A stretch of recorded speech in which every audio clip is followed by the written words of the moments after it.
On this episode of the Oklahoma Breakdown with Ikard and Lehman, presented by Riverwind Casino, OU stuff, we break down the schedule. Then Ralph Russo from the AP joins us to pick Power Five conference winners.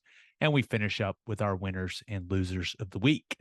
Please download and subscribe to the podcast, rate it 5 stars, and write us a good review. Follow the show on Twitter, Instagram, Facebook, and YouTube. Just search Oklahoma Breakdown on any of those, and you'll find us. All right.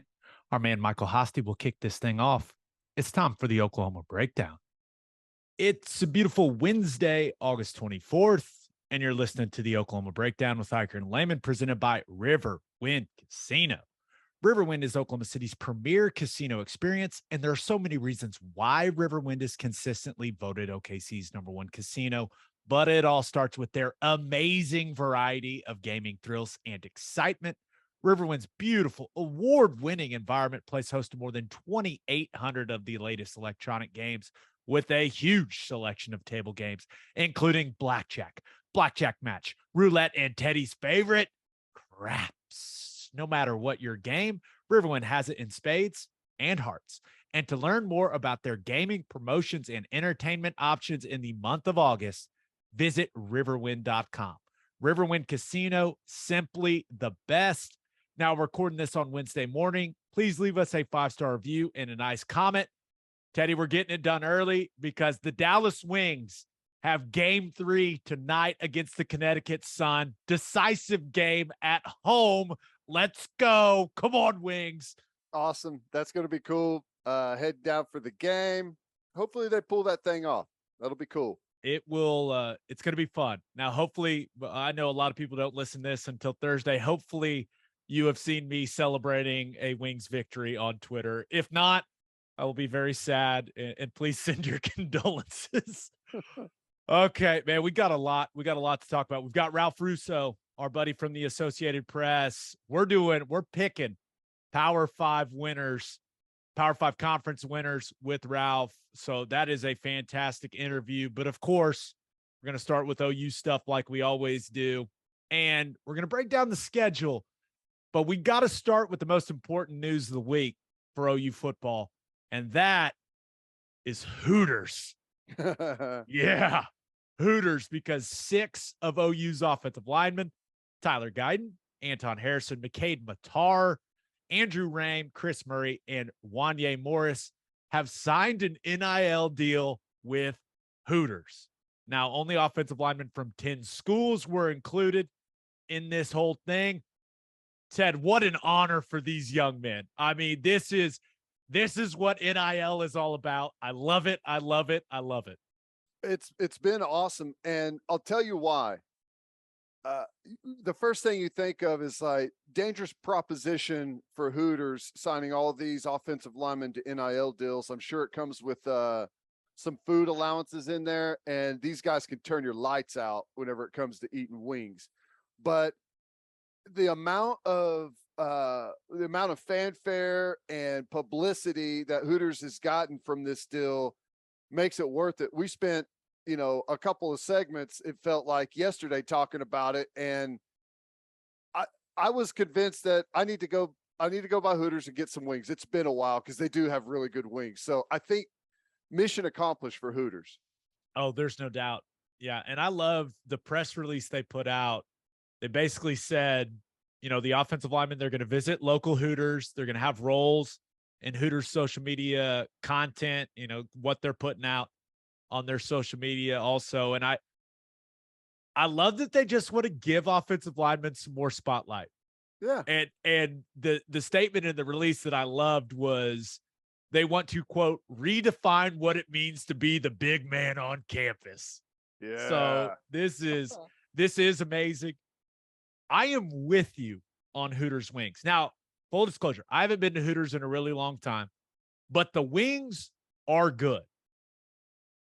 I've always liked them, and I actually once ate 50 of them in one sitting on spring break in Destin, Florida in college. That was a while back. Dang. It's a big wing. It's Hooters a substantial too. wing. I was a substantial human at the time. Wow. So I am I am a fan of Hooters wings, even though I haven't been there in a long, long time. But this is a fun fact that I'm not sure a lot of people know, and I've never utilized it, but I've seen someone utilize it. And I don't know if they still do it, but they used to back in the day.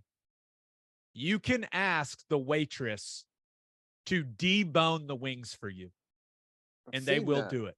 They put on the gloves, and I don't know. That's too weird for me, and it's part of the experience, right? Agreed. Is there's a technique involved in eating wings. Some people know the proper technique, others do not. But I have seen that. I'm not a fan of it. I'm gonna give Hooters a free marketing idea right here, because you're expecting the big guys to be eating wings and these, this social media content. You need to reverse it. I want the offensive linemen in the outfits. I want them in the orange shorts. I want them in the tank tops. I want them in the socks. I want to reverse the role to where they are waiting on the ladies. That is marketing gold. If you can get a couple of these guys to basically, it will kind of look like a sausage casing, if you can get them in those outfits, that is the content I want to see. And that will get you the attention, Hooters. Do it that way. We want Andrew Rame in some scrunchy socks and showing some cleavage. And we need to see him deboning some wings. Yes.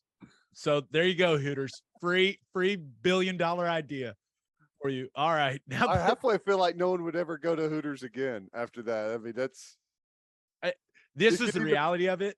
I'm more likely to show up to Hooters here in Oklahoma City if you tell me that a couple of these offensive linemen are going to be there in that outfit, because I want to see it, Yeah.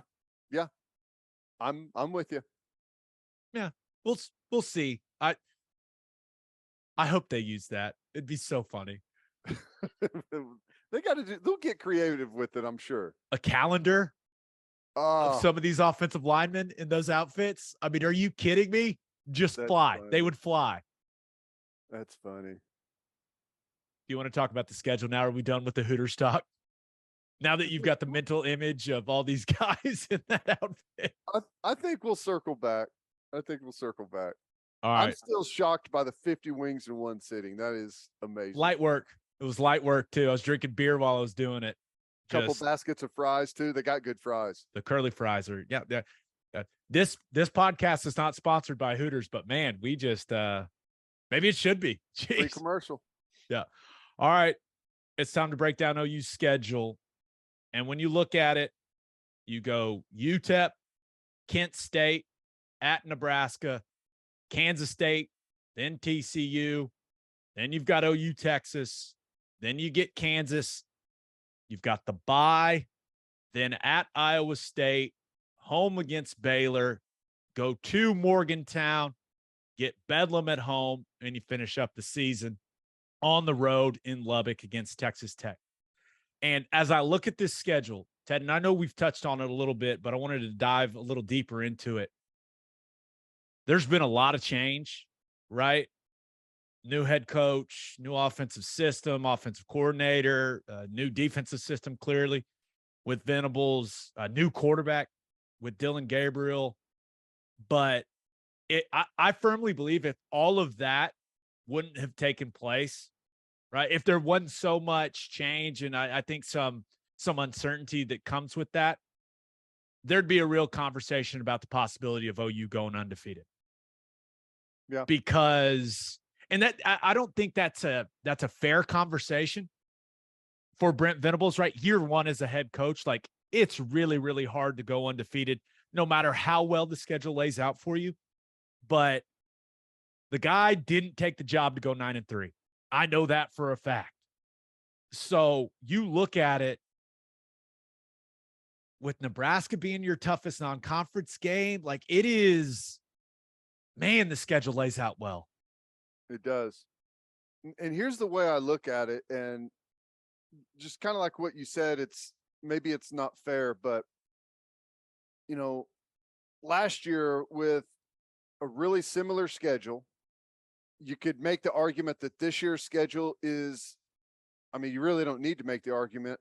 It is, other than the Nebraska game being on the road, Oklahoma State, Baylor being at home. I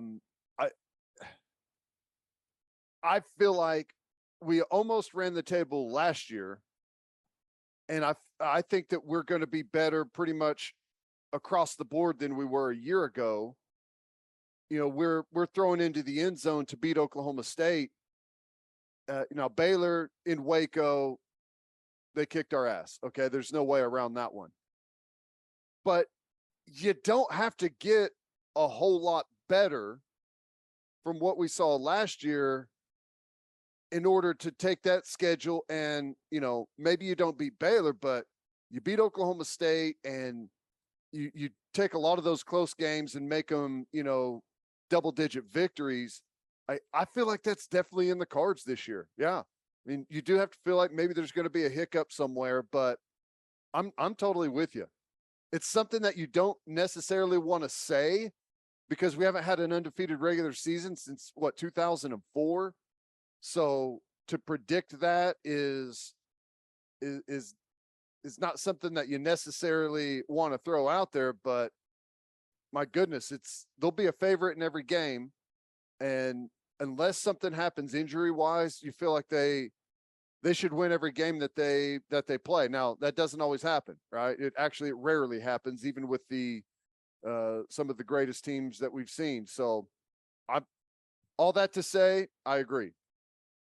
Yeah. And, I spent some time looking around the country when it comes to favorable conference schedules. The conference schedule for OU can't get much more favorable than it is.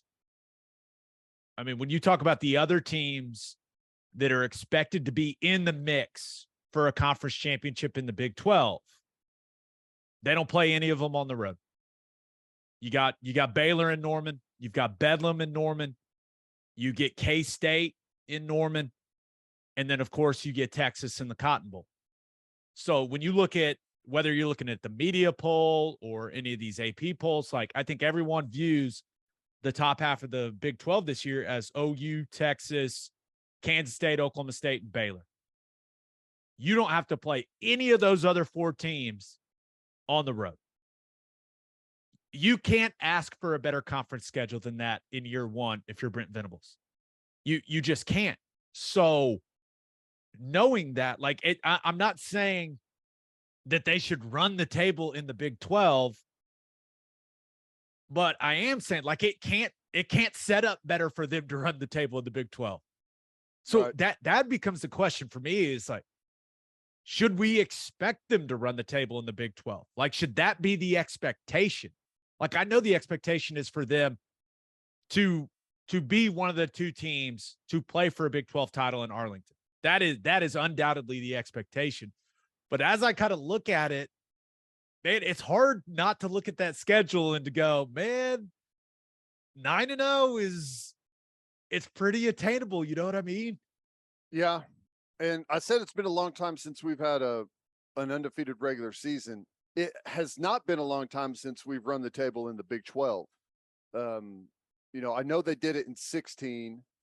I'm trying to think if they've done it another time recently, but speaking of that 2016 team, Sunday's episode, D.D. Westbrook, ladies and gentlemen, and we've already recorded the interview, and let me tell you, highly entertaining. Oh my gosh, one of the best ones we've ever done. Yeah, it was great. It really was.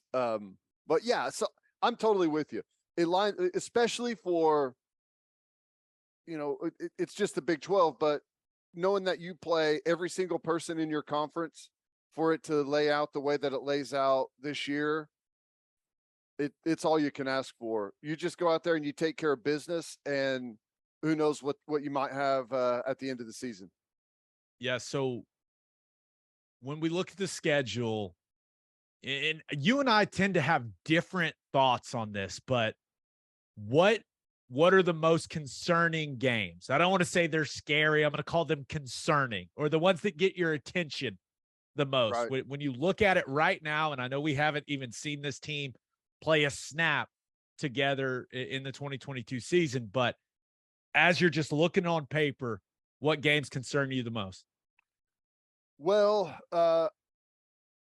this isn't the most concerning, but as I look at it, the way that it lays out, the Nebraska game is is interesting. It's gonna be the first time Dylan Gabriel's gone on the road into an environment like that. It's they're going to be that's going to be a Nebraska team that has played an extra game. They're going to be a little more into their season at that point. They obviously have a lot on the line. They're going to be better at quarterback. They're going to have a different offense. They're going to have some things in store for Oklahoma that we haven't seen. Although Venables knows Whipple's offense and has some background there, it's still going to be a little bit of an unknown. We know they're tough defensively. They're tough physically. So that game is worrisome. I think we should win it, but it's worrisome. But Kansas State the week after is the game that's really got me interested, because Kansas State is, we know how they play. We know how they play Oklahoma. We know that their scheme in the past has been one that's been the Achilles heel for what we've done. Now we've got different scheme now offensively. We've got a different toughness to us, I believe, as of right now. But Kansas State coming to town, Adrian Martinez is a dangerous athlete, and we know what running quarterbacks can do to defenses. And I know I just said that the Nebraska game is a concern. But saying that, I do think there's a chance that we go out there and just blow their doors off. And if that happens and you kind of compare, you say, well, this is a better Nebraska team than what they were last year. And look what we just did to them after we played a one-score game at home. We went up to their place and blew their doors off. There could be a little bit of a chance that this team starts feeling like they're maybe a little bit better than what they are. And, and I know that the staff will kind of stay ahead of that, but the Kansas State game worries me. And then my next one is at Iowa State, because I just don't know what to expect from Iowa State. There's a lot of people looking past them, and part of me starting to feel like that's going to be a dangerous football team.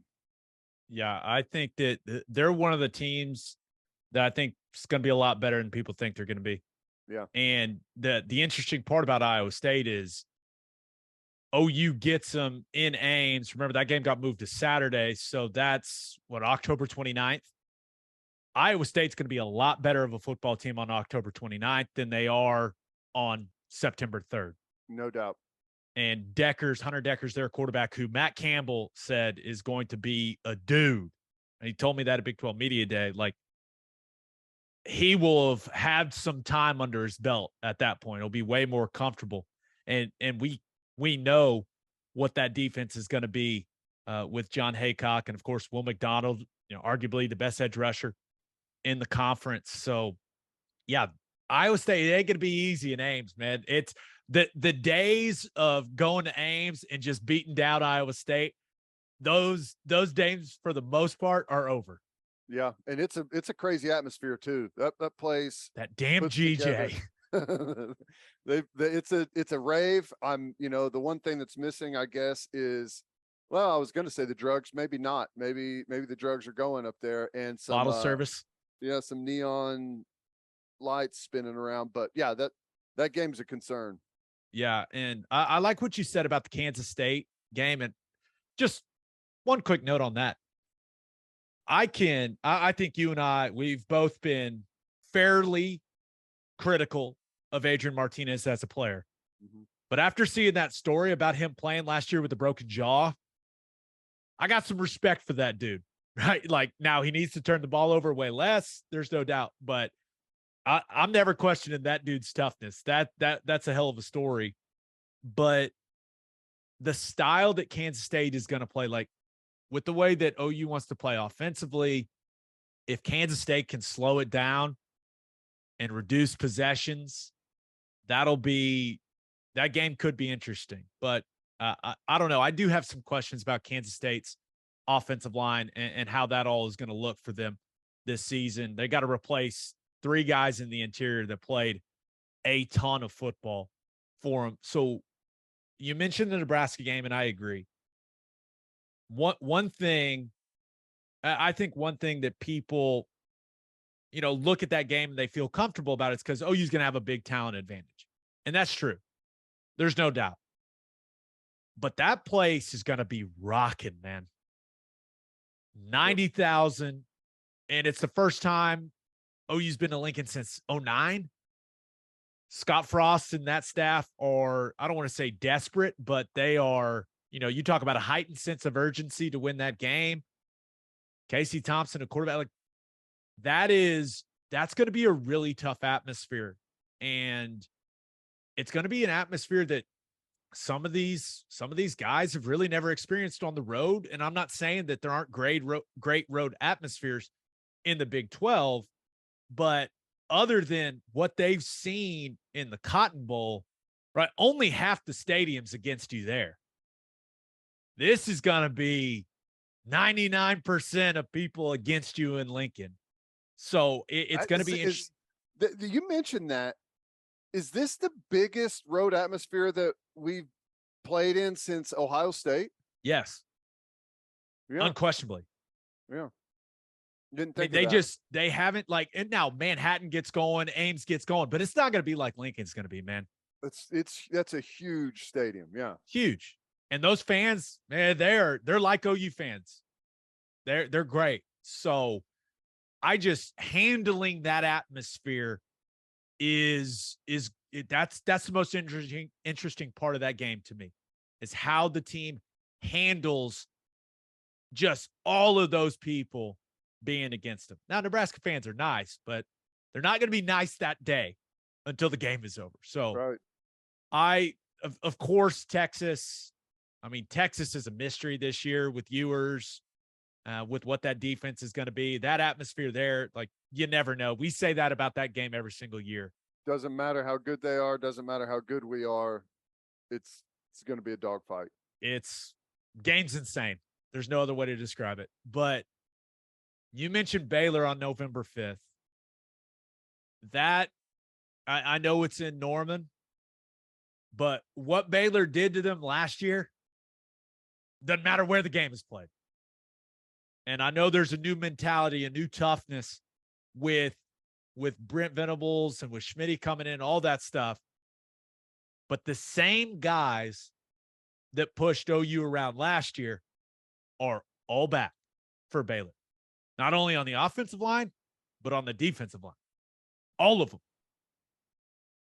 And that's, if you want to talk about a concerning game, as a guy that believes big games, every game really, but especially big games, are won at the line of scrimmage, that game concerns me, right? Because of what I saw last year. Now, I think it's going to look a lot different for OU along the line of scrimmage this year, but still, you got to look at that game and go, that'll be interesting. And then the last concerning one for me, just because I feel like it is in like the ultimate trap game spot. You've got Baylor on November 5th, and then you've got Bedlam on November 19th. And in between those, you got a trip to Morgantown. Yeah. And West Virginia's never beaten OU in the Big 12, but that team played us so close last year. And they did it with Jarrett Dagey at quarterback. And with 2 offensive tackles that were young and weren't any good. And now I am interested to see if they're able to maintain the level on defense that they've had the last 2 seasons. They've been rock solid on defense. But that is the ultimate trap game spot in between Baylor and Bedlam. And you've got Iowa State and Baylor back-to-back leading into that West Virginia game. So 2 games are going to be really, really physical. So that that trip to Morgantown, I just look at it, I go, oh, I just don't love the timing and love how that one lays out. Yeah, and the other point, and you made this with Iowa State, is West Virginia, new offensive coordinator, new quarterback. They're going to be way better at that point in the season than they are early on. I have a feeling West Virginia is going to take some lumps early. They've got a tough schedule to start off. I think they'll take some lumps. If they're healthy, by the time OU goes to Morgantown, they're going to be a much better team. Now, you would say that, well, so is OU, and I agree, but, dangerous quarterback whenever he gets it rolling and he's healthy, combined with a defense that's been really solid the last couple of years. I agree. Yeah, but And weather can be an issue there. I mean, it hasn't been. We've handled that road trip pretty good in the past, but you just never know what you're going to get weather-wise at that time of the year. Yeah, you really don't know, and I don't know why. I don't think I've made it pretty clear. I'm a Neil Brown guy, like that guy a lot, and he's going to have his team ready for that football game. So that one, just where it sits in the schedule is really, really interesting. All right, let's get to call your shot. And we asked you guys, what game on OU's schedule concerns you the most and why? This first one comes from Reagan Hogan. He says, Nebraska. Scott Frost recognizes that beating OU would be a signature win that could flip his program in the right direction. That's a good way of putting it, man. Yeah. And they've got a fairly easy schedule leading up to it. They play this week 0 game Saturday, which, by the way, the last I saw, they were a 13.5-point favorite over Northwestern. If that is still the line, it is the easiest pick of the entire college football season for a line. They're going to beat Northwestern by 50 points. They're going to absolutely destroy them. And they're going to have some confidence rolling into that game. And I agree. They are going to pull out all of the stops. This is one of those games for Scott Frost where the record doesn't really matter as much if you beat a team like Oklahoma. It's a job-saving victory. They may give them an extension after the game. Right. Yes. If they win. Okay, this next one comes from Brian Widget, who says Iowa State, they have a chance to be sneaky good. Games at home. It could end up being a night game. Deckers might be better than Purdy. I agree that, Purdy, while he's got a ton of the records there at Iowa State, he just made so many mistakes in big moments for them. And I will say, just talking to, got to talk to Xavier Hutchinson at Big 12 Media Day and Matt Campbell. They're excited about Deckers, man, and his ability to push the ball down the field. So that could add something to Iowa State's offense that we really haven't seen a lot of, right? That was the weakness. They couldn't really push it down the field with Purdy because he didn't have that type of arm. So, yeah, I don't know. And it's just weird playing in Ames, man. It's just a weird place to play. Yeah. And they are still talented. They lost a lot of guys, graduated guys, but they still are incredibly talented. Last year's Big 12 sack leader, Will McDonald, is back. He's a good edge guy. Orion Vance is back at backer. It's like a 6-year player for them. He'll be back. And number 1 on the back end, I'm drawing a blank, but he's outstanding. He hit Drake Stoops and got kicked out of the game in targeting in 2020. Really good. Yeah, I think that's right. Really he good. Transferred to Ole Miss. Oh, did he? Okay. Yes. Well, then he's gone. But they've got some talented players that are going to be back, and that defense they're so good at what they do. It's not as personnel driven as some other defenses, so I think they're still going to be really solid. Yeah, it's a good schedule. So, I mean, double-digit wins and playing for a Big 12 championship, I think is is a realistic and fair expectation. So we'll see. We'll see how it ends up, man. But just looking at it on paper, can't ask for much better. Right. Nope. I totally agree. All right, birthday shout outs. Happy 14th birthday to Charlie Burkhart. Happy 24th birthday to Franny Ford. Happy 42nd birthday to Bryce Eaton. Happy 61st birthday to Chris Old as Hell Walsh. Nice. Happy 62nd birthday to James Wilkerson. And happy anniversary to Kirk and Molly Butler. Happy anniversary to Brock and Crystal Eaton. And one late addition, happy 80th birthday to Nader Varga from the family. All right, let's get to our interview with Ralph Russo. But first, the only place to stop when you're road tripping is Love's Travel Stops.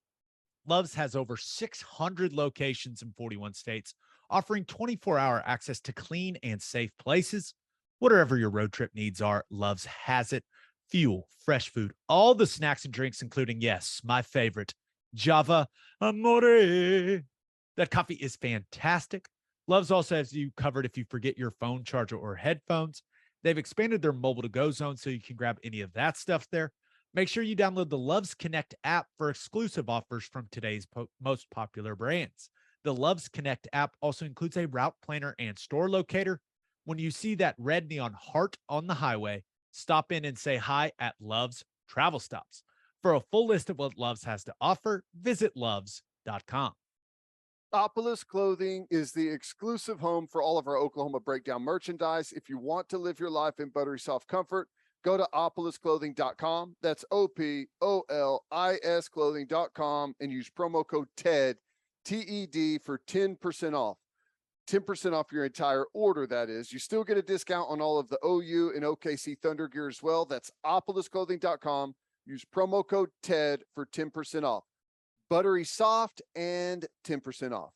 And make sure you send your kids to Bishop McGinnis Catholic High School. Bishop McGinnis Catholic High School has a long tradition of educational excellence. With a 12-to-1 student-to-teacher ratio, no student is overlooked. Bishop McGinnis's college prep curriculum offers 22 AP courses. There are numerous clubs and organizations for students to join, and as a proud member of the OSSAA, there are 14 sports offered. If you want to provide the best possible educational and spiritual development for your children, contact Bishop McGinnis Catholic High School or visit bmchs.org. Remember, financial aid is available. All right, here he is. Here's Ralph Russo. It is our pleasure to be joined by the host of the AP Top 25 College Football Podcast. He also happens to be the main man covering college football for the Associated Press. Ralph Russo is in the house. Ralph, what's going on, man? Things are good, guys. We're looking forward to football, man. It's been a long off season of NIL and transfers and realignment. And boy, am I looking forward to just covering some games, man. Talking season gets longer and longer every year, doesn't it? Yeah, and we're talking about more and more things that have nothing to do with actually guys, catching touchdowns and blocking and tackling. So again, it's when the season is upon us like it is now, it gets you even more excited because you feel like you've been so far away from it for so long. Yeah. So as we head into the season, I can't believe it. Week 0 games this weekend, but we wanted to go through all of the Power 5 conferences with you, and with the way that you cover college football nationally, we thought you were the perfect man for the job. So what, we just want to go alphabetically, start with the ACC? Is that how we want to do this? Wherever you guys want to start is okay with me. As I told Gabe before we started here, like just coincidentally, like I have to publish my predictions because like you're sort of contractually obligated to, make a fool out of yourself and predict a bunch of games and a bunch of conferences. The one thing I'll say, alphabetical order is fine. Generally speaking, my philosophy with predictions is, man, this is supposed to be fun. You can't just go chalk. Like generally speaking, like try to do something a little different somewhere within these conferences. That is my general philosophy here. Okay. I like the sound of that. I like the sound of that. So let's start with the ACC. Then, if you're saying you're not a chalky guy, so you don't have Clemson winning the ACC, you got No, someone I got else. no, I got Clemson winning the ACC. So yeah, no. I got one or two twists. I guess my one twist. I know we're talking about who we think is going to win the conference. It's just hard for me to get past of the just the talent advantage, right? Clemson has over the rest of the ACC. They generally are recruiting so much better, and it's just a matter of like, can they fix the offense? Can these new coordinators come in and adapt? I will say this, guys, and I'm interested to hear your point of view. Like, I find Clemson to be maybe the most fascinating team in the country just because they came off of a little bit of a down year last year and they had so much transition on the coaching staff and uncertainty at quarterback. It does feel like this is like Dabo coming to a fork in the road, and like, does Clemson go back to being the monster team that can contend for national championships, or is it just sort of the best team in the ACC or one of the best teams in the ACC? Yeah, I think it's fascinating. They're actually in a really good spot, in my opinion, because I think they've got a ton of talent coming back. I actually was just talking to Coach Brent Venables about Clemson's defense, and he says they are going to be absolutely loaded. Defensive line, linebacker, they've got so many great players coming back that defense is just going to be amazing. Now, the quarterback situation, that's really the thing to look at. Do you really feel like last year the Uiagalelei situation was offensive line driven, or is there some real problems there? And there's quite a few people that think Klubnik's going to actually really push for that spot, and there may be a short leash going into the season for Uiagalelei. I mean, I think that though is the maybe the difference between Clemson this year and last year too, right? Like, if DJU struggles, Klubnik is there and has a really high ceiling. Now, I understand you're throwing a freshman in, but as we all know, these freshmen are generally speaking a lot more prepared to be thrown into these situations than ever before. And this isn't just, just a freshman. This is a guy who's considered one of the best quarterback recruits in the country. So And the last time maybe you did it, you won a championship. and there's precedent for the way this has played out. Again, that defensive line kind of harkens back to the Christian Wilkins group with Breeze and Miles Murphy. So yeah, you can sort of see. I'll tell you one thing. The thing I'm most interested in. We so much concentration on quarterback, offensive line. Where are the Clemson receivers? Like, Clemson like rose to the top on the back of these amazing receivers to go with these great quarterbacks. And they've recruited really well as far as the stars at that position. But who is going to step forward and be the next T. Higgins, the next Mike Williams? Because that was a real problem for them last year, too. The recruiting stars say some of these guys should break out, but they didn't necessarily provide that last year. So it's really all focused on the offense, but the defense is so good. It makes me lean Clemson more than NC State, which I think tends to be everybody's second choice.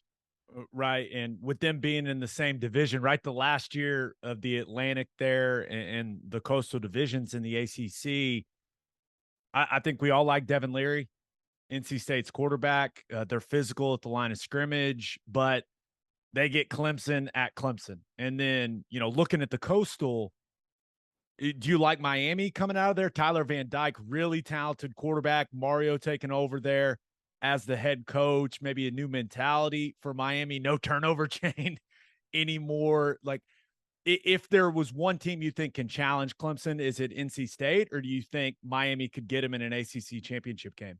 I think it's NC State. I think it's NC State, and maybe even during the regular season. I gave serious consideration to NC State. They bring most of their defense back, plus some injured guys like Peyton Wilson.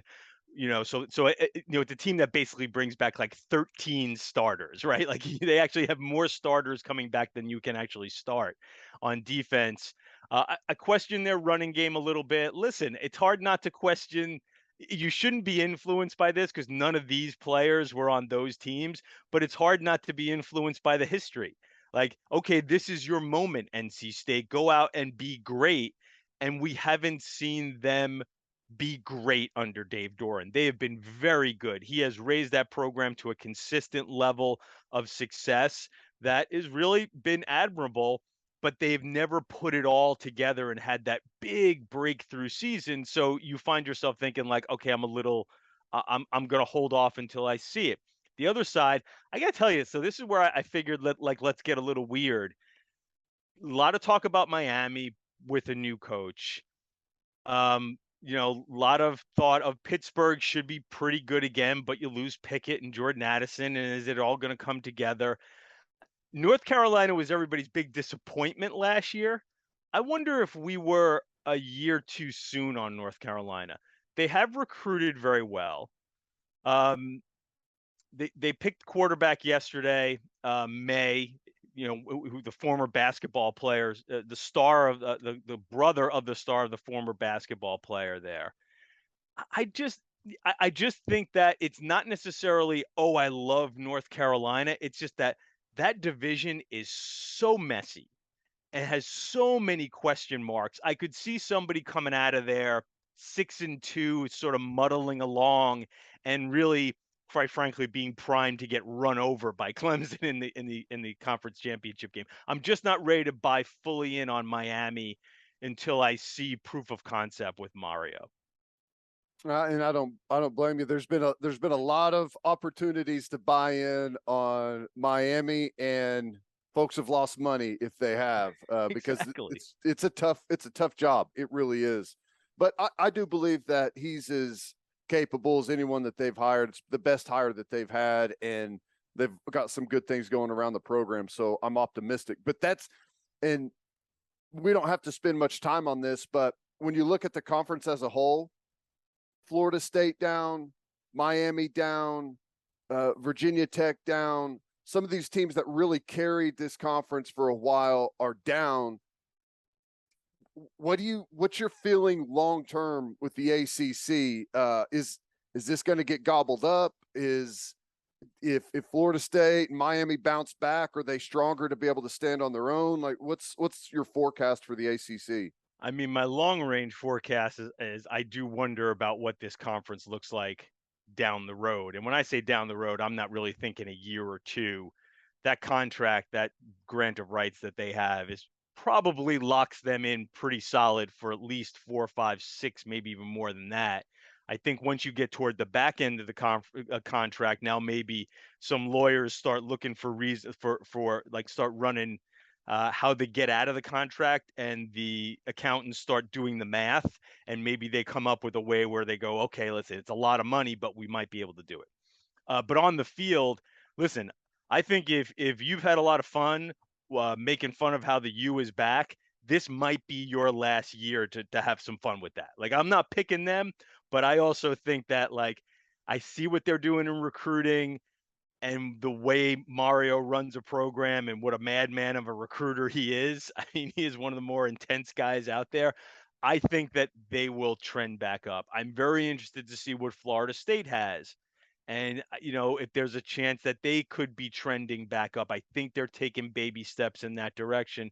And Brent Pry's an interesting guy at Virginia Tech. I think he's just a much better fit, but he's got some building to do. But you're right. If you can get those marquee programs back to playing a little closer to their ceiling, and I think there's possibilities that they could in the next couple of years, the ACC looks a lot more formidable. But for this year, I think there's still too much transition within those marquee programs. Okay, let's move to the Big Ten. And maybe this is the best way to put it. Is Ohio State's offense just going to be too good to pick anyone else to win the conference? I think so. Even last year, they were awfully good last year.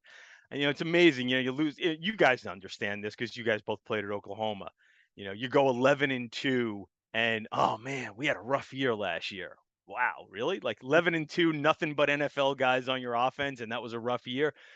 Listen, I think some years the defense clearly didn't click last year. You're bringing Jim Knowles, who, again, you guys in Oklahoma are real familiar with. My sense is he'll probably have enough raw material to work with there to make that at least a pretty good defense again. And if it's a very good defense combined with that offense, Yeah, I got Ohio State here. Um, Maybe not just to win the Big Ten, but to win something even bigger at the end. But I just have a hard time seeing anybody coming up with that magical season that the way Michigan did to beat them last year, to repeat that this year, because that's what you need. You need a team where everything comes together to knock them off, and to expect that 2 years in a row, I think, is probably expecting too much. Yeah, I agree. Ohio State, big front runner, but I love the next tier of teams that they have in the Big Ten. Michigan, Michigan State, throw Wisconsin in there, maybe even Penn State. Yeah, I think That Penn State's group, going to be good again. yeah, that group's all kind of fighting in there to try and see who can be the next team to maybe take down Ohio State. I Wisconsin's going to be unbelievable again on defense. Uh, is quarterback finally going to be a position of strength for them? Because that feels like that's the one thing that's been missing for them. Yeah, it's hard for me to pull up my wagon next to Graham Mertz and say, yeah, I'm on board with that. I mean, listen, I would not advise that, Ralph. yeah, I mean, listen, I think he is underwhelmed, and can he get to the point where he is a, sort of a very consistent, competent player? Because you've seen it with Wisconsin, you don't necessarily need to be great. Braylon Allen is the next, man at Wisconsin. I assume that he'll be a 2,000-yard rusher if he stays healthy. So you just need sort of that, like, competent level quarterback, really efficient guy that we've seen to make good decisions. And can Mertz be that? Yeah, I think he probably can. But again, I look at the West. It's interesting. As much as I think Ohio State is a clear favorite in the East, and I do love that batch of Michigan State, Michigan, Penn State, and I do think those teams could push Ohio State. Man, I look at the West and Wisconsin, Iowa, Minnesota, maybe even throw in Purdue, but those three sort of, Midwest big boy teams, Iowa, Minnesota, Wisconsin, I don't see a whole lot of difference between any of them. I'm actually leaning Minnesota to win the West this year. A lot of transition on the offensive line, but elsewhere they've got a lot of good pieces in place. And again, I just think that division they all look kind of the same, and they all sort of have the same ethos and mentality too. Okay, so you've got Clemson coming out of the ACC. You've got Ohio State coming out of the Big Ten. Let's move on to God's conference, the Big 12. Now, We're I looking awful believe chalky so far. it's very, Absolutely. very chalky so far, Ralph. But I do believe that the Big 12, while it doesn't have the best players, it's the most interesting conference heading into the college football season, because I think there's a legitimate case you can make for 4 to 5 teams to be playing for a Big 12 championship at the end of the year. So as you study the chaos and survey it when it comes to the Big 12 as we head into the season, who do you like? Okay, so I swear I didn't do this just because I'm on your show. But again, I think you can't go chalk. I think, as you said, it's an interesting conference with lots of possibilities. So, as I wrote in my little column here, score one for the leftovers. I'm going to go Kansas State. You know what? I'm a sucker maybe for a story too. Understand? I'm a storyteller. I'm a journalist at heart, right? I mean, you guys are the football experts. I know football, but I'm also a sucker for a story. And I find myself being like, first of all, I think that they got a lot of good pieces at Kansas State and a good coaching staff. So let's start with that. But I am very much drawn to the Adrian Martinez story and this Adrian Martinez redemption story. I think Oklahoma will be the best team in the conference. I wouldn't be surprised if they finish first in the conference, but I'm going to roll the dice on Kansas State getting to that conference championship game. And again, I'm a sucker for the story, man. Adrian Martinez, after all he went through at Nebraska, winning a conference title with a big upset over an Oklahoma team. Listen, an Oklahoma team that's still the most talented team in the Big 12, but transition. We don't know exactly how all those things are going to work. And I imagine there'll be a few bumps along the way for Oklahoma because of that. And I just think that the time is right to sort of like have this opportunity for for again a surprise champion there against Oklahoma. Yeah, I like Kansas State a lot. I think they are a team that nationally tends to fly under the radar, but Yeah. you know, they play Oklahoma tough as nails every single year, regardless of what their record is. And I think that Adrian Martinez, if they can fix some turnover issues, he actually fits that offense to a T. I mean, he's perfect for it, especially the offensive coordinator Colin Klein. If he can mimic some of the things that he did whenever he was quarterback there, that could be a really dangerous team. What's your take on Baylor? They won it last year. They were an outstanding football team, just physically tough, really good running game, really good on defense. You feel like they can put out the same type of product this year as they did last? I think they could be a very similar team to last year, though I guess maybe slightly differently built, like same premise, but they're a little better on the lines this year. That's going to be their strength, right? Each offensive, the offensive and defensive lines are pretty loaded and have a fair amount of experience. But man, I just think when you lose all that skill position talent and all that back end talent and speed, here's the other thing like I think that leaves you open for a little regression, and it also goes back to, man, just the Big 12. Like the difference between Baylor having this magical season in the Big 12 last year where they win the conference, and let's say Iowa State, which was a disappointment, going 7-5 in the conference and then losing a bowl game. If you look at like the way their results played out, it's a couple of close games. Field goal wins it for Baylor here, and a bounce here goes Baylor's way. Iowa State has a couple of games that don't go their way. Like the difference between the first and the fourth place team, going back to what you said about how interesting the Big 12 is a lot of times just a couple of injuries, little good fortune here and there. So I could see Baylor being really good and a contender again, but a couple of things don't go their way, and all of a sudden, well, they're Iowa State from last year, and Kansas State gets a couple of things go their way, and they're the Baylor or Oklahoma State from this year. I think that there's that much sort of randomness in the conference, and it's not fun to predict randomness. It's hard to, but I just think that the line between those teams is so small that you're just talking about who wins their close games. So sounds like you think Oklahoma's going to be a really good football team, I but do. what do you think about Texas? Right? Quinn Ewers gets named the starter in a very odd way. A lot of question marks about a defense that wasn't good last year. Some people, I mean, you look at some of these betting odds across the country, Texas has really good odds. But what do you, what do you think? Yeah, I still have a hard time trusting a defense that, you talk about like, how do you get better at tackling? Well, you tackle, and I'm sure that they're doing it at Texas. I'm sure they're trying to change that culture and that mentality and that toughness, but we didn't see it last year. I think clearly the offense has a chance to be really explosive. Even last year, they had at times explosiveness on that offense, because you can't have Xavier Worthy and Bijan Robinson and not be explosive offensively with Sark calling the plays there. But the question marks on the offensive line, the question marks on the defense in general, I keep looking at Texas as the ultimate wild card, right? The ultimate, like, yes, they could barge into the top of that conference and start really seriously contending and maybe even get to the championship game. But I could also see them being just a step or so worse than what I think are the more safe picks: Oklahoma, Baylor, Kansas State, maybe even Oklahoma State. I wanted to ask you about Iowa State.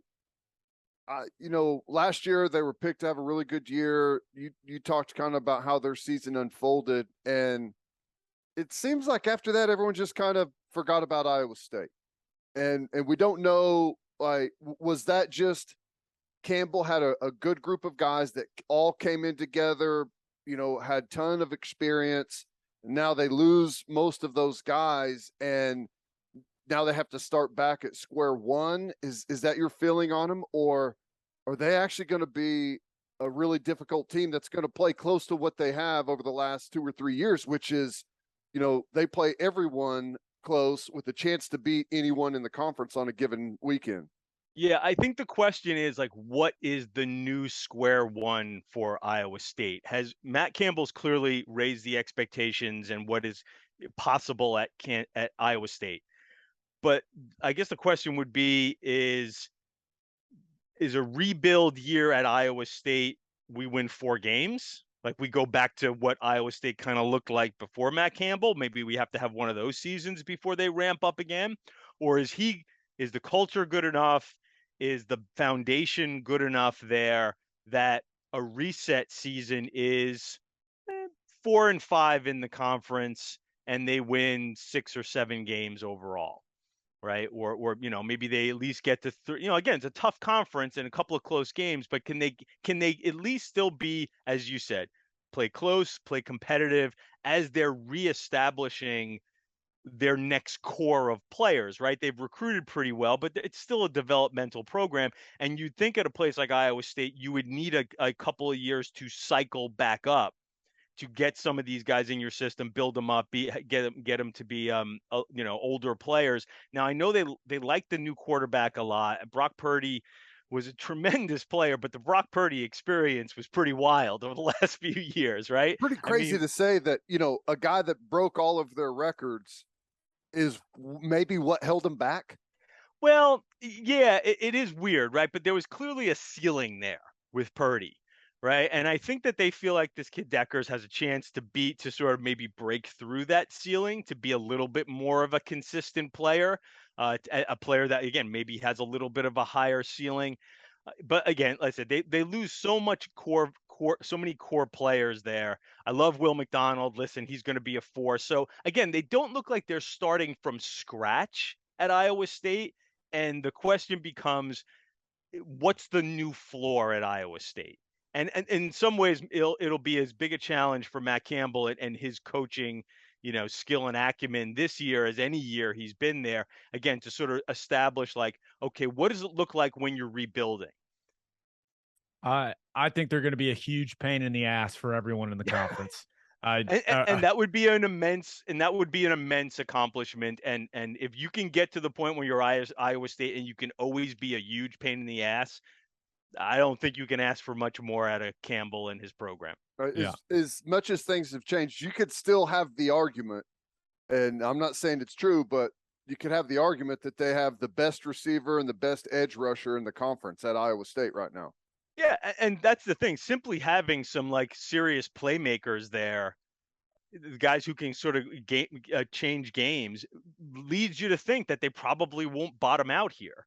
And again, so now we talked about how the top 4 or 5. Now we're down to the top 6 are going to be pretty good teams. Like and listen, I know we could go to Texas Tech, we can go to West Virginia.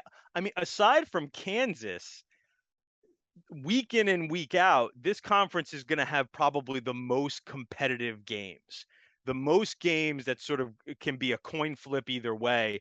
And which is, again, why I think that you could see a team emerging from this conference that you're not expecting to, because I don't think 1 or 2 losses is going to eliminate you from playing for the championship. Yeah, no, I agree. All right, let's move on to the Pac-12 conference. And is this where things get unchalky for you? Do you like Utah, Oregon? Are you a USC guy? What's it looking like for you in the Pac-12? Well, I can't go any more unchalky than Kansas State, I guess. So, but I do like Oregon. I know Utah's the favorite, and USC gets a lot of the buzz. I think that we are overlooking how well Mario Cristobal has recruited the last couple of years. There's a lot of good players. This is sort of my theory on why I think Oklahoma will be good, even though a lot of people, I think, look at Oklahoma and think, oh boy, a lot of transition, and they didn't have anybody all Big 12, preseason. It's like, yeah, but if you look at the recruiting rankings, they still have the best players. And Oregon, if you look over the last few years, they still have the best players. I think they've been kind of held back at quarterback. We'll see if Bo Nix maybe can fix that. or maybe Ty Thompson. I just think that what we're forgetting about with Oregon, because they played so poorly at the end of last season, is that they were building toward this season with Mario, when you have Justin Flo and Noah Sewell, and they've recruited really well on the offensive line, like I think for the Pac-12, it's the best team on paper, and that's what I'm sort of leaning toward. It's the best team on paper in the Pac-12. Is everyone's talked about Oregon, obviously Utah, USC gets ranked way above where they should be.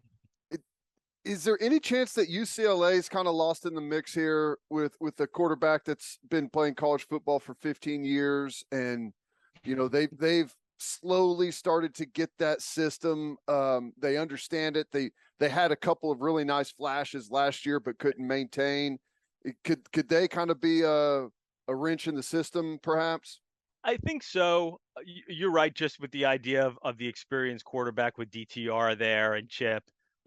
Again, I have been a little skeptical of how they have recruited in general. Now, that's sort of a Chip Kelly MO. He tends to, find his guys and develop well. I think that can be very successful, as we saw it be successful. But I do wonder if there's just enough dudes, enough to really break through there and to win that. Again, they were very good last year. My guess is they'll be good this year. They have a pretty easy non-conference schedule, which I think is good because it allows them to ramp up and get some confidence going. But will they be able to withstand sort of the pounding that you have to take with Utah, right? Because I think Utah is still the class of that division, I think. Though I think USC's got a pretty high ceiling just because, man, they might score a zillion points. And that might be enough to win a division there. So I do think UCLA is sort of like that next team where I sort of put them to the side and think if I was looking for a surprise team, it probably would have been UCLA. But I sort of landed on the Oregon, Utah, USC, trio, and just figured like the champion was going to come out of there. What do you expect from USC in year one under Lincoln Riley? I think that they can win that division. Now, I know everybody's on Utah, and Kyle Whittingham's program has been a rock. And I think that its stability has been what has driven it forward above some of these teams, these teams that supposedly recruit better. Knowing who you are, they'll come back with Rising. They'll come back with Tavian Thomas. They'll always be good on the defensive lines.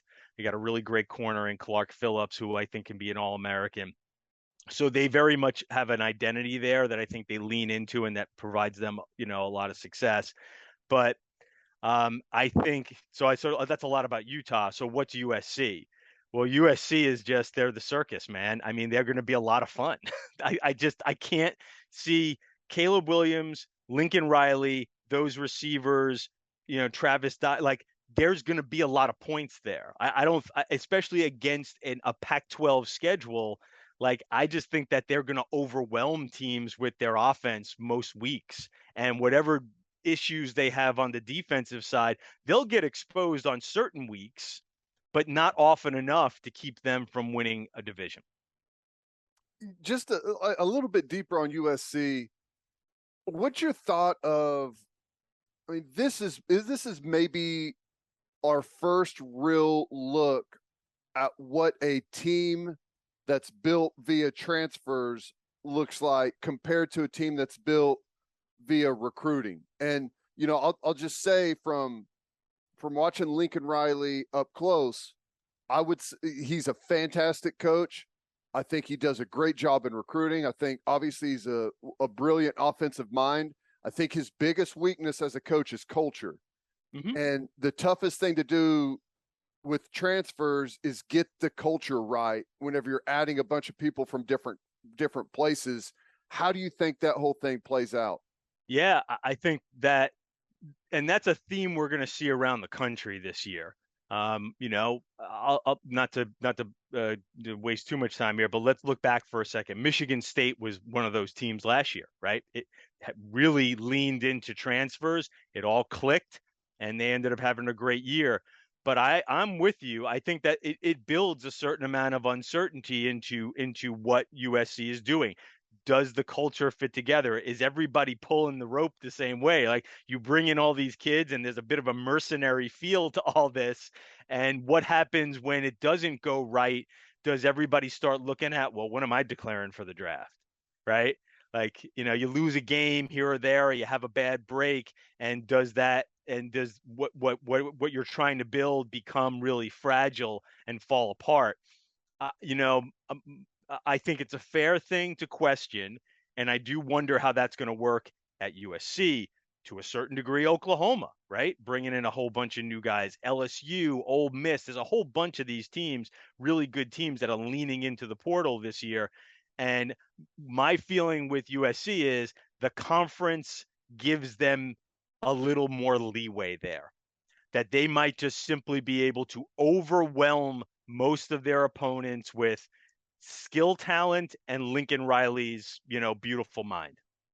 Yeah. All right, let's move on to the SEC, which has Alabama, who everyone, I think we all could agree, everyone believes this team is going to be really, really good. So you got Bama coming out of the SEC? Yeah, no chalk here, man. Excuse me, nothing but chalk here. Nothing but chalk here. It's Alabama and Georgia. I think we're looking at another, collision course. Alabama on one side, Georgia on the other, marching toward an SEC championship game, which will either determine whether they both get in the playoff or whether just the winner gets in the playoff. I could see a situation. It's even hard. The funny thing is, like, I really want to think like, oh, maybe Georgia takes a little step back this year. They're super loaded as far as talent, but again, like, when you have half an NFL defense and you have to replace that, you'd think that that leaves you a little vulnerable to maybe, hey, we're on the road one week and we have a couple of turnovers, and man, we lost to South Carolina. It's just hard to find that spot on their schedule where they might have that slip up. So I think that those two teams will march to an SEC championship game. And, maybe there's a possibility that Georgia has a misstep in the regular season, loses to Bama in the SEC championship game, and that eliminates Georgia from the playoff. I could see a scenario like that. But, man, Alabama loaded, well coached as always, and coming in with a chip on its shoulder. It's a rough combination, man. Yeah, a lot of people, myself included, think that Will Anderson is, the best defensive player that college football's seen in maybe a decade or more. Does he got a Indomitian? Yeah, maybe since Indomitian Sue. Right. Does he have a chance to win the Heisman? So please don't jump on me here, defensive player. I don't think so, but I don't think it's because of Will Anderson. I think it's just, I'll say this: I don't vote. I am not in the Heisman pool. AP doesn't, kind of discourages its employees to vote for awards, and I really don't mind not voting. The Heisman voting panel is enormous. It involves a lot of people who I don't know are super engaged in college football, who are interested in college football, but are not necessarily 24/7 with college football. And I just think it makes it super hard for a defensive player. Here's the other thing, too. You need a catfishing story, right? Yeah. To get all of those people involved. A little bit of a cheap shot there. A little bit of a cheap shot. Well, I'm just saying that story got everyone involved with the defensive guy. But even that year, he finished way behind Johnny Manti, right? And I think that's just the nature of what it is to be a defensive player. Here's what I come back to, because Clowney came in one year with a lot of hype, right? And he didn't perform as well that year, but I think Anderson most likely will perform better than that. I have higher expectations of his performance, but man, there are so many things that defense can do, or excuse me, an offense will do now to sort of like make sure that he doesn't wreck their games as much. Right. So if his numbers come down a little bit, let's say he only has 11 sacks as opposed to this 15 or 16, and he only has 25 tackles for loss as opposed to the 32 or 3 he had last year. That would still be a monster year, but you could still then make the argument, well, he wasn't as good as last year.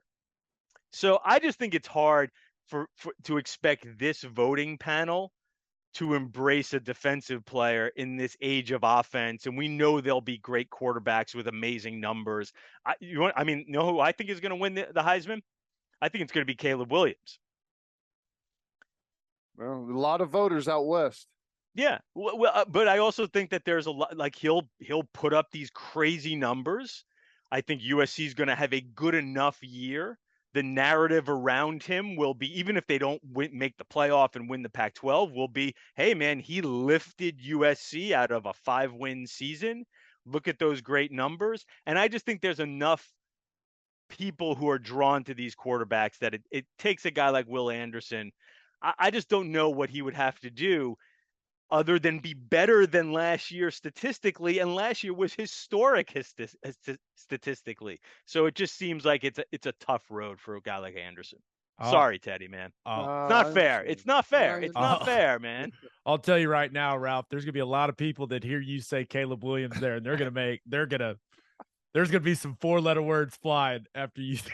Again, I swear that was not, I didn't do that just for this podcast and this audience. The stories are on the wire with me in print. I just don't want to contradict what I've already written on the show. And I predicted Caleb Williams to win the Heisman Trophy. That is fair. That is fair. Okay, before we let you get out of here, cool. Who do you have making the playoff? And then ultimately, who do you have winning it all? Yeah, again, I was trying to find somebody a little more interesting, but I can't really go with Kansas State getting to the playoff. I think it's going to be a muddled Big 12.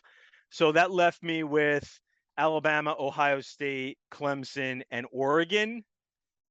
It's been a long time since we've had a Pac-12 team in the playoff, but I could see a path where Oregon plays well enough against Georgia that first week and then has a good Pac-12 season and gets there. I do think those last 2 playoff spots are going to be really muddled and could provide for a lot of interesting possibilities this season. But those are my 4. And it's very rare for the number 1 AP team preseason to win the national championship. So I'm going to go Ohio State. They're going to be dangerous. Their offense is going to be really something. I guess the defensive side is the one question there, if they can just be good enough.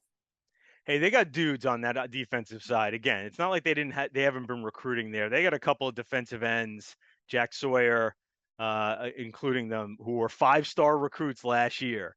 And if those guys blossom, all of a sudden you're like, oh, well, what happens if you throw a Bosa on that defense? Well, things change, right? Right. And we'll see if Jim Knowles can get the most out of all that talent they got on that side of the ball. Ralph, you're the man. I'm proud of you for not going straight chalk. Way to go, man. I tried to mix it up a little bit. Frankly, I didn't think I was as daring as I should have been. You're the man. Thanks for the time, buddy. Thanks, guys. I guess K-State's not chalky, even though everyone's like, oh, watch out for K-State. No one's talking about them. Everyone's talking about them. Yeah, I think they are going to be a dangerous team. Enough to win the Big 12. Perhaps. Now, one of the strange things about the Big 12 championship is I think almost every single year since its inception, there's been a new team in it. Now, Kansas State has not played in it since it's been resurrected. Since they resurrected it. So it would stand to reason that perhaps Kansas State does make it to the Big 12 championship. They got to stay healthy. They've had health issues in the past. They just don't have the depth. And Adrian Martinez, we'll see if he fixes the turnover issue, he's going to be dangerous. Yeah, I do appreciate Ralph picking someone other than Bama to win, even though that someone else is Ohio State. They're both going to be really good. I don't know that Alabama's going to be so good on both sides of the ball. It's hard to where we sit today to pick someone outside of Alabama to win the championship. Yeah, I'm with you. All right, let's finish up with our winners and losers of the week. But first, it's time to get back out on the golf course, people. And there's nothing better to drink on the course than the #1 seltzer in golf, Clubby Seltzers. Clubby Seltzers is an Oklahoma company that is already winning national awards because their product is delicious. It tastes exactly like a club special, but it's a seltzer. They're not just for the golf course either. They're perfect to drink by the pool, after mowing the lawn, whatever. If you haven't tried Clubby Seltzers yet, go grab some. You won't regret it. The variety pack is out. To find a place near you that has Clubbies, visit clubbyseltzers.com. And attention, business owners, you need Insurica in your life. Insurica is one of the country's largest insurance brokers with 30 offices throughout Oklahoma, Texas, and the Southwest. Insurica is able to customize programs by accessing the latest information from many insurance carriers. They compare and contrast coverage offerings and pricing in order to design a cost-effective, comprehensive program to meet your business's specific needs. Insurica's clients become best-in-class businesses by working with Insurica's team of advisors to manage risk. Purchasing insurance is only one way to protect your business. Best-in-class businesses win by avoiding a loss in the first place. If your business partners with Insurica, you'll save huge amounts of money and take back control of your total cost of risk. I'm an Insurica client, and you should be too. If your business wants to be best in class, connect with Insurica at insurica.com. That's INSURICA.com. Are you looking to buy or sell a house in the OKC metro area? Use the Rinaldo Cloud Group. Stacia Rinaldo and Maddie Cloud are with Sage Sotheby's International Realty. They believe in prompt communication, an honest relationship, and luxury service. And that's exactly what they gave Gabe. They sold a house for Gabe. They found a house for Gabe's brother. They also found a house for Lane Johnson. We can't recommend them enough. You can reach them by calling or texting Stacia at 918-671-6450, or you can contact them on Instagram at @soldbystacia and @soldbymaddie_. As always, Ted, kick us off. Who do you have as your winner of the week? Well, pretty easy. Kirby Smart lasted, I guess, a little over a month or two as the highest paid coach in college football before Nick Saban gets upgraded $11.7 million a year. They added a year onto his contract out to 2029, which he'll be 78 at the end of that contract. And I think he'll still be coaching. And here's the thing, considering what Kirby Smart makes, what Dabo Sweeney makes, what Mel Tucker, who's up there, Jimbo Fisher, not only is Nick Saban the highest paid coach in college football, he might also be the most underpaid coach in college football. I was thinking about this when it got announced. I wonder if it's possible to come up with a dollar figure, like the impact that Nick Saban not only has had on the University of Alabama, but on the city of Tuscaloosa, the state of Alabama, and not only that, just the SEC as a whole. Because the SEC, it would not have the reputation it has. It would not garner the respect and, frankly, the value that television networks have with it if Alabama hadn't done what they've done under Saban. I truly believe that. That's why people are like, oh, he makes more a day than tuition is at Alabama. It's like, who cares? Like, that guy, he's brought an unbelievable amount of value to Alabama, to the SEC. Like, I don't even know how you measure it, man. Well, the SEC did not dominate college football before Nick Saban got to Alabama. College football was, at that time, it bounced around a little bit. What was his first year there? It's like 07, right? Is that right? Is that right? When the year they lost to ULM. Yeah. Was it 07? I think that sounds about right, because he left he left LSU in 04 and went to Miami, right? 04 or 05, and that didn't last very long. So if only there was a way for us to figure out what his quick little Google. Quick little Google. I'm pulling it up. That is 2007. Nailed it. Yeah. That's been the turning point. Previous to that, you had, now it's not like the SEC didn't win championships, but you had the Big Ten winning championships, you had the Big 12 winning championships, you had the Pac-12. Like you went in like consecutive years, you went Big 12, ACC, Big 10, Pac-12, no, SEC, Pac-12. It was like different every year. And then when Saban went to Alabama, it started to turn. Florida obviously went on their nice little run, but as soon as that was over, Alabama became a juggernaut, and the SEC has not looked back. And it wasn't just Saban, but you can tie it back to his consistency and Alabama's consistency to where year in, year out, the SEC is what they are now. I would love to be able to talk to the people at ESPN and go, hey, what is Alabama's value in your eyes? Like, how much of this deal, like you want to have the exclusive rights to the SEC? How much of that is because of Alabama is what it is and is what Nick Saban made it? Yeah. That would be fascinating to hear what they had to say, because my guess is Nick Saban and what he's done at Alabama means a lot to television networks and the value they see in the SEC. Yep, I agree. I won't lie.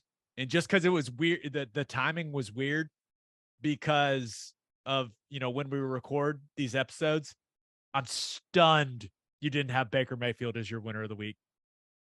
Well, yeah, I guess I could have done that. I probably should have done that. He's starting just like we all expected. I'm happy. I will say this. When it comes to Baker, NFL football is more fun. It's more entertaining when that guy is on the field. So I'm excited. And the fact that first game is against the Browns is, God, the NFL's good, man. They're so good. They're so good. Yeah. Well, they're so good that sometimes it feels like it feels staged. It feels staged. But hey, whatever.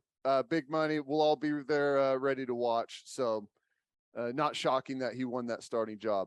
I thought about going with Baker Mayfield as my winner, but okay, we can cut that and edit that in if we need to. Okay. Yeah, I'm not going to do that, but I appreciate the suggestion. All right, who do you have as your loser of the week? I had to go with Rich Eisen. Now, I saw this. You saw what the hell on Thibodeau, right?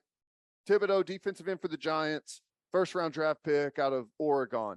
Now they're playing Cincinnati, and the most common play in football right now in the NFL and in college football is the split zone. You take a tight end, fullback on the backside. He comes across the formation and tries to cut off the backside defensive end. Teddy, question for you. Yeah.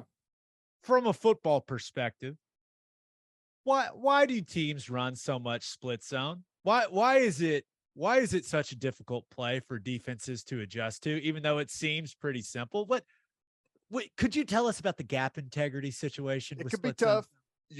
Whenever you take a player across the formation in it's not a gap scheme, you take the gap from the guy in the backfield, or usually comes from an offset, and he takes it all the way to the other side of the formation, and it changes all the fits for the linebacker and if there's a down safety. So it just messes with that a lot, because you have to go against the grain and follow the guy that comes across the formation, which is, to linebackers, that's why you have to know who you key in a given formation.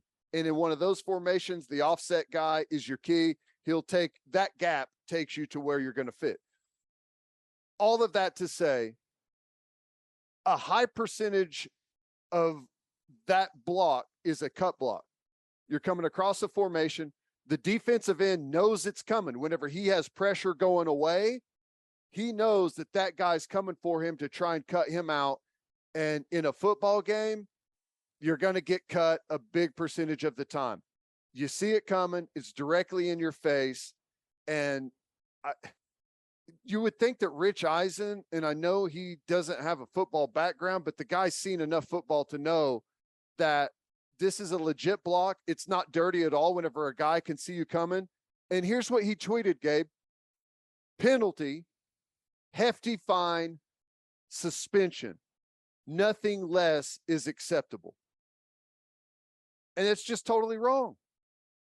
I understand we want the stars in the game, but that is a legal, not dirty block at all. Like a chop block where one guy's posting you and a lineman or a tight end comes and cuts you almost from behind. Like that's a dirty play and a penalty. This isn't even a penalty. So I don't know why he would say penalty, hefty fine, suspension. It's just totally incorrect. And, you know, it fans the flames for those that don't know better, which there's a lot of people that don't, because it's, you know, it's not their job to know better. My issue, and I'm a big Rich Eisen fan. My issue really isn't with Rich Eisen. My issue is with guys like Emmanuel Acho, who posted, and then this is what his tweet, a video of the block, and said, "This is ridiculous, dangerous, and cowardly, straight cowardly. Prayers up for Kayvon Thibodeau."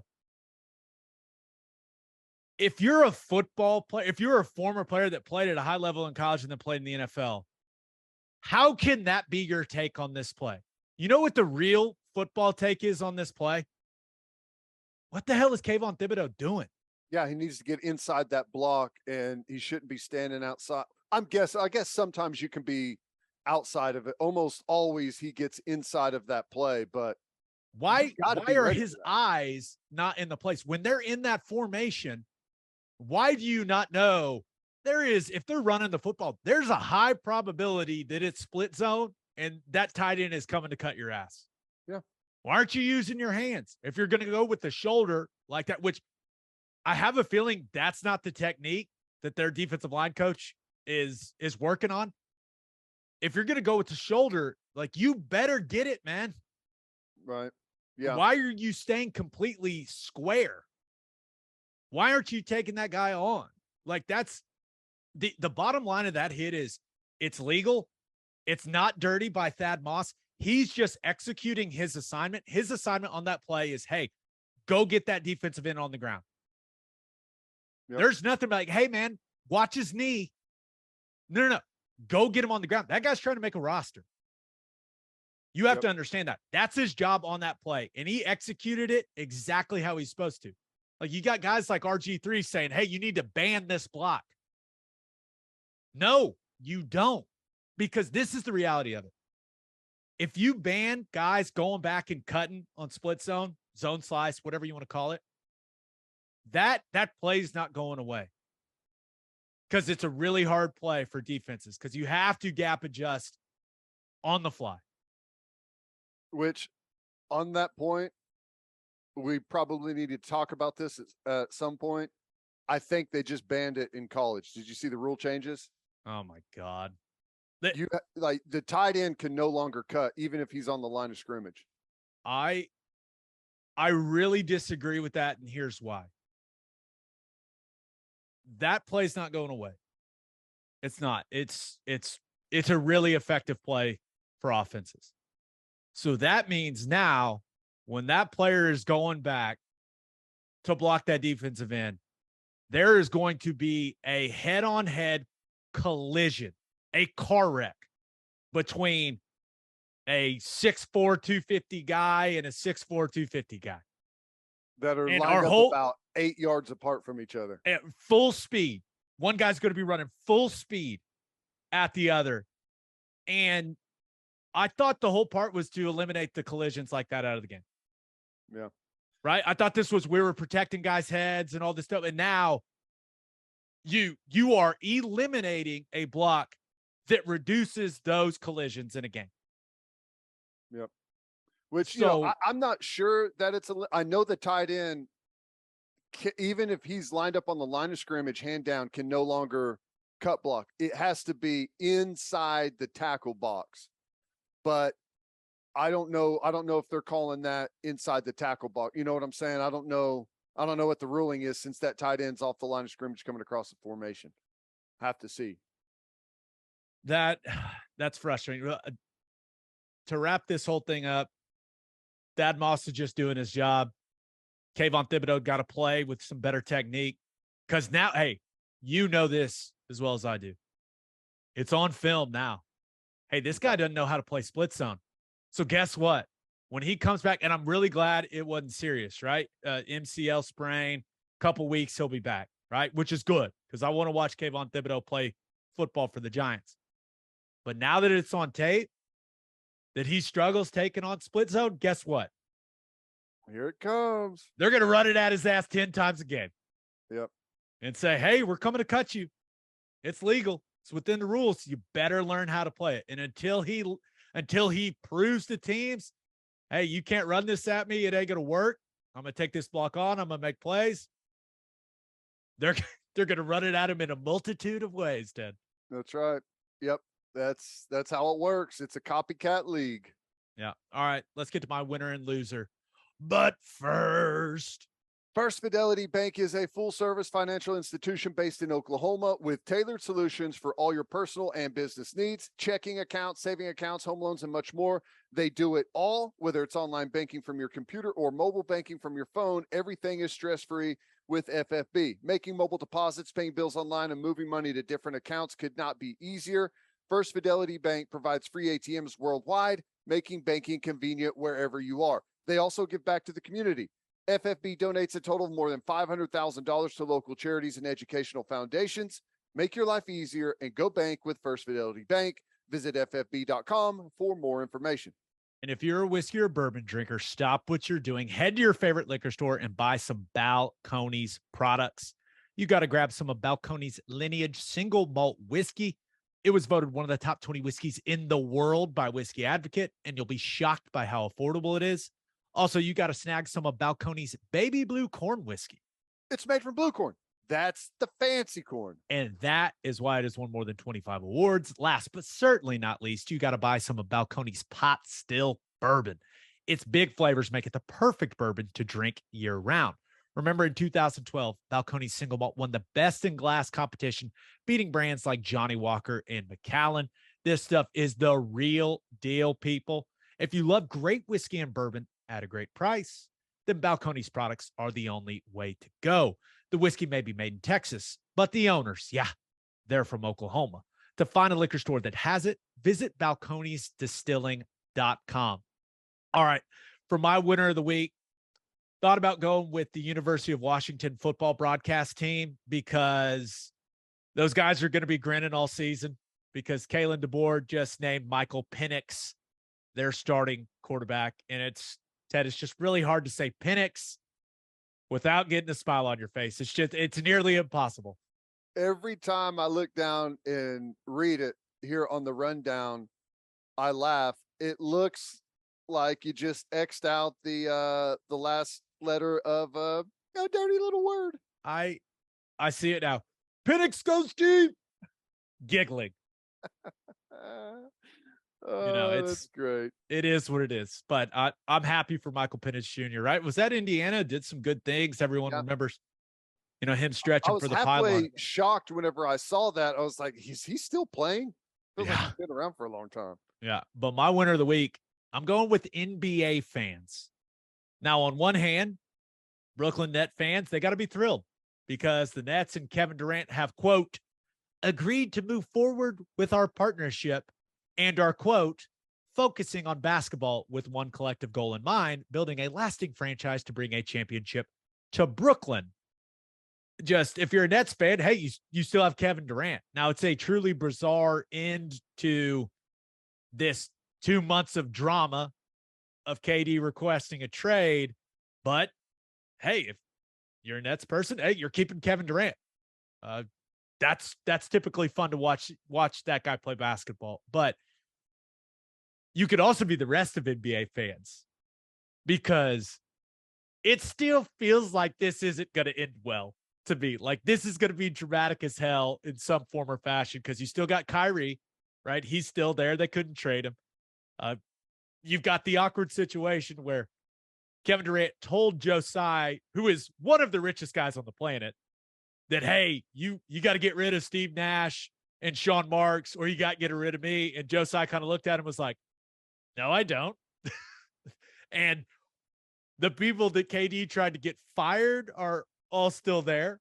So that's very awkward. And then put a little cherry on top, Ted, because some people may have forgotten. The whole Ben Simmons situation is still in Brooklyn as well. So that adds a nice little spice to everything. They are going to be the dramatic mess. It's going to be a gift that keeps on giving for the foreseeable future. And I frankly cannot wait for that ride. It's going to be fantastic. Yeah, the Nets are without a doubt a forest full of dry kindling waiting on a discarded cigarette, right? That is what is about to happen with the Nets, and they probably won't make it through training camp. Yeah, and well, turns out it's really hard for teams to put a package together that, you know, kind of matches Kevin Durant's value because he's one of the best players ever. So How influential do you think Silver, you know, that statement about players demanding trades out of their contracts, like, you think that had anything to do? Because you got to believe, like, the entire league is, like, from the top, has to believe that that's not a good thing for the NBA, and maybe to work with one another about not just agreeing to that and letting guys out to trades. I certainly think that played a role in it. I think, you know, what the Nets were asking for a trade package played a role in it. And I also think, honestly, Joe Tsai went, listen, man, I know you're good at basketball, but you are not on my level. Right. I'm not there. You're not pushing me around. Like I think that's part of it. It's like, you're going to trade me. You're going to get rid of these guys. No. I own the team. I'm not doing what I don't want to do. Sorry, man. Like I respect Joe Tsai for doing that. Yeah, no, I totally agree. Like he's hearing all the player empowerment stuff and then making the decisions. He's like, no. I'm the super, super, super rich guy, not you. It's just kind of funny when you think of it that way. It's weird that a guy makes nearly $50 million a year, and it's like, nah, you're not even close, buddy. Yeah, it's one of those. We're talking, you know, millionaires versus millionaires situation. Yeah. All right. For my loser of the week, thought about going with Will Zalatoris. We talked about him having to withdraw from the BMW last week because of basket issues. Well, makes a lot of sense now. 2 herniated discs for Zalatoris. He's withdrawn from the Tour Championship, where he would have had a chance to win the FedEx Cup, which comes with an $18 million payday. Also said he's going to miss the President's Cup. Yikes, man. I don't like the sound of that for him. That sounds like that sounds like an event. Like something had to have happened for you to have 2 herniated discs, or I don't know if it's just something that's slowly come on that he's been managing, but that's a big deal. Yeah. So all the best to Willie Z. That doesn't sound good, man. But my loser of the weekend, I think you're going to like this one. My loser of the week, college football sideline reporters. So let me explain. Anytime some weird food thing goes viral, it's almost a guarantee. It's like it's a law or something that a college football sideline reporter will have to replicate what went viral with the food situation. That's so true. And Ted, I'm guessing you saw the viral video of the Yankees fan the other night. Oh yeah. So if you haven't seen it, this Yankees fan, and I really don't care if it was staged or not. I will say the guy looked like he's done it before. He looked very comfortable doing it. It's like he was on autopilot. That's the part that I'm like, I don't know, that it doesn't look like just something he's thought of a minute ago and they thought would be funny. It's like he's got some experience in this. Yeah. So if you haven't seen it, go check it out. But the man hollows out the middle of a hot dog wiener with a straw and then uses said hot dog wiener as a straw to drink his beer. And I already saw the baseball guys on TBS already did this. So you know it's coming. I know it is coming because we've got week 0 games this weekend. We've got week 1, full slate in week 1 of college football next week. I don't know what the count is going to be, but there are going to be, I'm going to say several sideline reporters that are going to have to drink some sort of liquid through a hot dog wiener. You can almost guarantee it. And full disclosure, I don't think it'd be that bad, right? I'm a guy that likes to sprinkle a little salt in his beer every once in a while. I don't think it would be that bad, but it's coming. That will be on broadcast. I just don't know how many it's going to be. But college football sideline reporters, prepare yourselves. You're going to be drinking something through a hot dog wiener, guaranteed. Yeah, I think you're exactly right. And I would just say to you, just sprinkle some salt in your beer instead of going the whole hot dog route. But I'm with you. I think it would be horrible. But this did give me an idea. If we know that maybe we do it, it's going to be in Nebraska. If we know there's going to be like a big game at home, like maybe that Baylor game is starting to trend like it's going to be a game day type of situation, we need to stage something horrible like the week before to make it look like it's an Oklahoma thing, to where whoever the sideline reporter has to do it. Like it's just some stage horribleness, and there they are on national TV having to do it. So you want to set a trap? Set a trap. Yeah. Okay. Well, people, send us your ideas. What kind of weird food thing can we do to set the trap for whatever sideline reporter is going to have a big OU game this year? I love that idea. It's fantastic. Cue the Star Wars guy. It's a trap. It's a trap. Now, send us your ideas. You know where to find us on Twitter at OK_breakdown. Send us what you got. We'll monitor our favorites and just have them ready to roll. All right, episode 243 in the books. We'll have a new podcast that'll drop Monday morning. D.D. Westbrook, people, I'm telling you, you're not going to want to miss it. Just a reminder, you can hear Teddy from 3 to 6 on 94.7 The Ref. You can hear me from 2 to 5 on Sirius XM Big 12 Radio, channel 375. Hope you all have a great rest of your week. Have a fantastic weekend. Enjoy the last weekend without OU football for quite some time, people. Until next time, we appreciate y'all for listening. Do what you always do, Oklahoma. Take care of each other.